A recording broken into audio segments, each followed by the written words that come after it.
Semburan minyak mentah akibat ledakan pipa penyalur minyak mentah milik perusahaan Pertamina Adera di Kabupaten Pali, Sumatera Selatan capai hingga 20 meter lebih.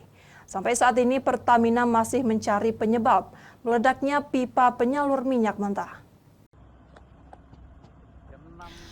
Ledakan pipa penyalur minyak mentah di Desa Benuang, Kecamatan Talang Ubi, Kabupaten Pali masih belum tahu pasti penyebabnya. Saat ini petugas dari pihak Pertamina masih melakukan pencarian dengan cara menggali aliran pipa.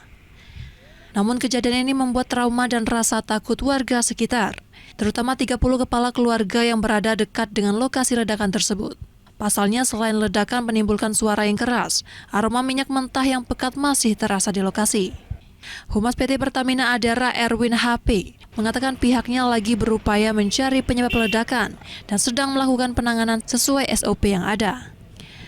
Masih dalam ini tim masih mencari penyebabnya dan masih penggalian lah ya, masih penggalian kondisi pipa jadi bisa diketahui pasti gitu.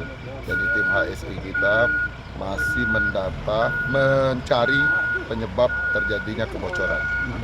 Saat ini kondisi di lapangan sudah bisa ditangani. Untuk operasi penyaluran minyak mentah di stop sementara. Dalam satu hari pengiriman minyak mentah lebih kurang mencapai 500 barel. Saat ini tidak bisa dikirim. Dari Pali, Sumatera Selatan, Bisrun Silvana, iNews melaporkan.